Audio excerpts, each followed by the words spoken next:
This conversation is powered by Google Illuminate. Check out illuminate.google.com for more.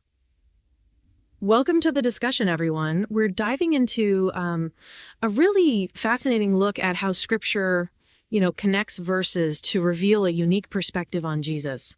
Our guest today is going to help us unpack all this. Yeah, the author's approach is pretty intriguing. It's less about, isolated interpretations and more about seeing the bigger picture, the whole thing woven throughout the Bible.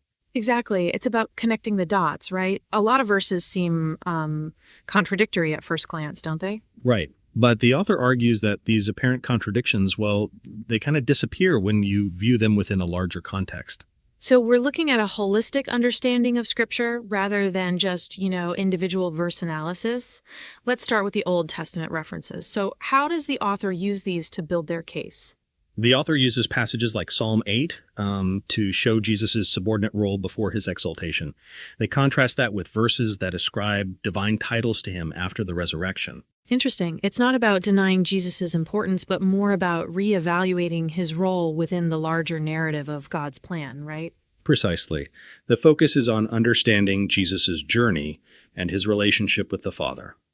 So the Old Testament lays the groundwork for understanding Jesus' pre-exaltation status. Yeah, setting the stage for his later exaltation and the titles he receives.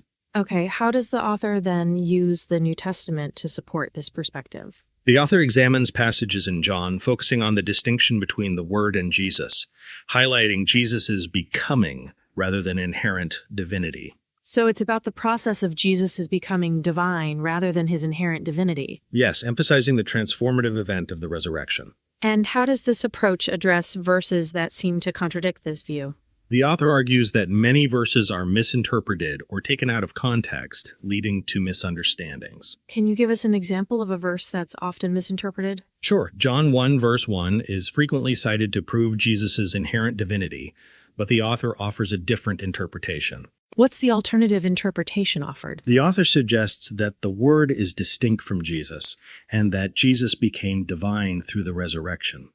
So it's a matter of understanding the nuances of language and context? Absolutely. The author emphasizes careful reading and understanding the historical context. What's the overall methodology the author employs in connecting these verses? The author meticulously traces the narrative arc of Scripture, showing how different passages build upon each other. It's a chronological approach, then? Not strictly chronological, no. It's more of a thematic approach, following the unfolding of God's plan. So it's about identifying key themes and tracing their development throughout the Bible. Exactly. It's about seeing the interconnectedness of Scripture. What are some of the key themes that emerge from this approach? Well, the relationship between the Father and the Son is central, emphasizing the Father's ultimate authority. And what about the nature of Jesus' divinity? The author emphasizes Jesus' exaltation and the bestowal of divine titles after the resurrection. So it's a developmental understanding of Jesus' divinity? Yes, a process of becoming rather than inherent being.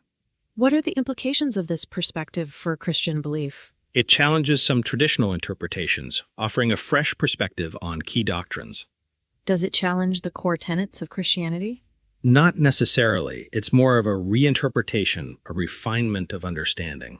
So it's about clarifying rather than rejecting? Precisely. It's about a more nuanced and holistic understanding of Scripture. What are some potential counterarguments to this perspective? Some might argue that it contradicts certain traditional interpretations of Scripture, I suppose. And how does the author address those counterarguments? By providing detailed textual analysis and contextual explanations. So it's a well-supported and reasoned argument? Yes, the author provides a substantial amount of evidence. What are the strengths of this approach to understanding Scripture? It encourages a more careful and thorough reading of the Bible. It really makes you think. And what about its impact on the reader? What do you think? Are there any weaknesses to this approach? Some might find it challenging to reconcile with long-held beliefs, I imagine. It's a big shift for some. And how might those challenges be addressed? Through open discussion and further study, definitely. So, in essence, this work encourages a deeper engagement with Scripture, prompting a reevaluation of traditional interpretations. It's a call for a more holistic and nuanced understanding of the Bible's message, yeah. That was a great discussion. Thank you so much for being here. Thanks for watching. Don't forget to subscribe, like, and comment.